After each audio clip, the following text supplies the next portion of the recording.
अस्सलामुअलैकुम। आज हम रेफ्रिजरेंट की मुख्तलिफ़ हालतों के बारे में बात करेंगे कि वो रेफ्रिजरेशन साइकिल में किन हालतों में होती है। सबसे पहले हम लेते हैं कंप्रेसर को। कंप्रेसर का काम लो प्रेशर वेपर को हाई प्रेशर वेपर में कन्वर्ट करना है।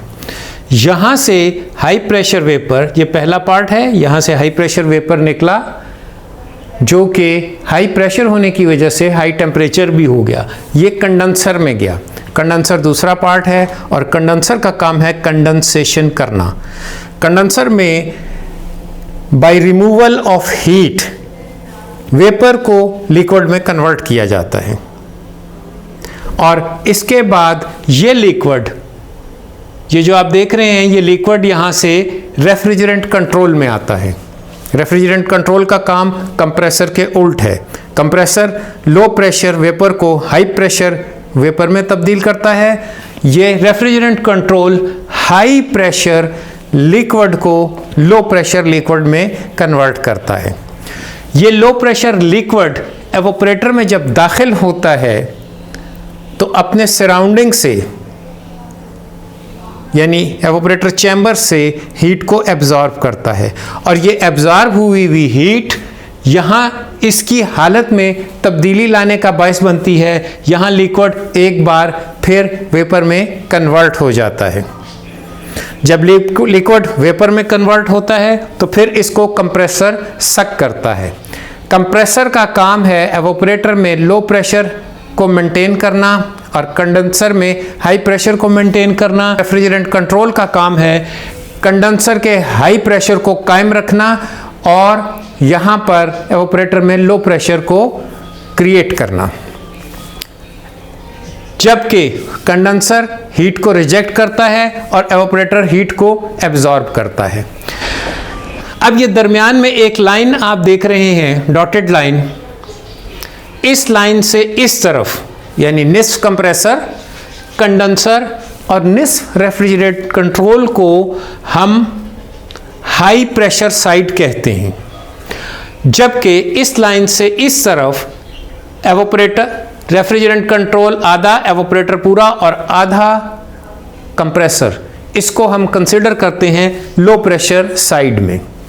अब यहां आप देखें कि एक लाइन है जो कंप्रेसर से निकली है, वो डिस्चार्ज लाइन कहलाती है। दूसरी लाइन है जो कंडेंसर से निकली है, लिक्विड लाइन कहलाती है। ये दोनों लाइनें हाई प्रेशर साइड में वाक़े हैं, जबकि एवोपरेटर से कंप्रेसर को जाने वाली लाइन सक्शन लाइन कहलाती है। यहाँ हम कलर कोड देख सकते हैं। सुर्ख रंग का high pressure high temperature vapour है, जबकि सुर्ख और नीले रंग का high pressure high temperature liquid है और नीले रंग का low pressure low temperature liquid, जबकि ग्रीन रंग का low pressure low temperature vapour है। इस हिसाब से इसके 4 हिस्से बनते हैं। अगर हम इस हिस्से को देखें तो ये low pressure low temperature vapour है। ऊपर वाला हिस्सा low pressure low temperature liquid है, जबकि कंडेंसर कंप्रेसर से आउट वाला हिस्सा high pressure high temperature vapour है, जबकि कंडेंसर से आउट वाला हिस्सा high pressure high temperature liquid है। अब हम इसको ज़रा देखते हैं स्लाइड की मदद से, जहाँ पर ब्लॉक डायग्राम बनाई गई है, ताकि आपके अच्छे से जहन नशीन हो सके कि रेफ्रिजरेशन साइकिल में रेफ्रिजरेंट की किस जगह पर क्या हालत, क्या टेम्परेचर और क्या प्रेशर होता है। इसको समझना रेफ्रिजरेशन और एयर कंडीशनिंग के साइकिल को, किसी भी किस्म के साइकिल को समझने के लिए बुनियाद की हैसियत रखता है। आइए स्लाइड की तरफ चलते हैं। इस स्लाइड में आप देख सकते हैं कि 4 कंपोनेंट वाज़े किए गए हैं: कंप्रेसर, कंडेंसर, रेफ्रिजरेंट कंट्रोल और एवापोरेटर। अब इनके दरमियान एक सुर्ख लाइन खींची गई है जो इसे 2 बराबर हिस्सों में तकसीम करती है। एक side low pressure low temperature और दूसरी side high pressure high temperature side है।